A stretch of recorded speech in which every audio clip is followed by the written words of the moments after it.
Donald Trump साहब के बहुत सारे रीसेंट एक्टिविटीज, एक्शंस और स्टेटमेंट्स को डीपली एनालाइज किया जाए तो ऐसा लगेगा कि दुनिया में इंपेरियलिज्म या नियो इंपेरियलिज्म फिर से लौट के आ रहा है। उपनिवेशवाद या नौ उपनिवेशवाद की अवधारणा के अंतर्गत एक स्ट्रांग नेशन किसी कमजोर नेशन के ऊपर या तो कंप्लीटली उसको कैप्चर कर लेता है या उसके नेचुरल रिसोर्सेज को अपने निजी फायदे के लिए एक्सप्लॉइट करना शुरू करता है।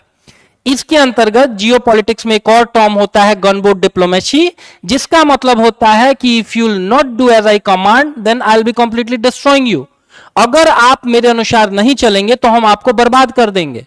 आज के समय में अगर डोनाल्ड ट्रंप साहब को देखिए तो उसी रास्ते पर चल रहे हैं।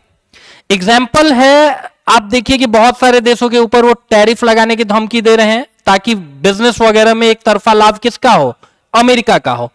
एक रिसेंट एग्जांपल इसका देखने में आया है कि अमेरिका की बुरी नजर पड़ रखी है ग्रीनलैंड के ऊपर। भूगर्भिक दृष्टिकोण से ग्रीनलैंड नॉर्दर्न अमेरिका कॉन्टिनेंट का ही एक हिस्सा है, लेकिन पॉलिटिकल कंट्रोल इसके ऊपर है डेनमार्क का, और डेनमार्क आपको एक यूरोपियन कंट्री है। ग्रीनलैंड का इंपॉर्टेंस समझेंगे, वहां का पॉपुलेशन मात्र 50,000 के आसपास है, लेकिन उसका ज्योग्राफिकल एरिया बहुत वास्ट है, लगभग 21-22 लाख वर्ग किलोमीटर। और इतने बड़े एरिया में माना जा रहा है कि बहुत सारे लोहे, कोयले और पेट्रोलियम प्रोडक्ट्स के भंडार छुपे हुए हैं। तो अगर इन सारी चीजों के ऊपर अमेरिका कब्जा कर लेगा तो वो अक्षय कुमार साहब की मूवी का डायलॉग है ना, पैसा ही पैसा होगा, सेम चीज यहां पे एप्लीकेबल होगा अमेरिका के साथ। रिसेंटली क्या हुआ है कि अमेरिका के उपराष्ट्रपति जेडी वेंस साहब ग्रीनलैंड की यात्रा पर गए हैं और उन्होंने बोला है कि ग्रीनलैंड के विकास के लिए डेनमार्क ने कुछ नहीं किया है और हम ग्रीनलैंड को स्वतंत्र कराने के लिए प्रयासरत होंगे, इसके लिए जो भी रिसोर्सेज चाहिए होगा हम करेंगे।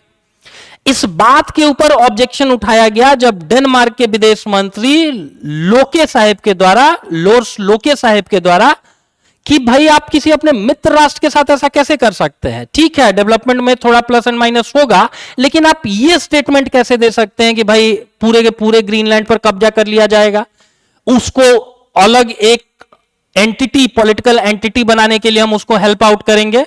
तो डोनाल्ड ट्रंप साहब ने ब्लंट रिप्लाई दिया हुआ है कि हमको फोर्स न किया जाए कि वहां पर हम अपने वेपन्स को, अपने हथियारों को इस्तेमाल में लाएं, और यह भी ऑप्शन अमेरिका के पास खुला हुआ है।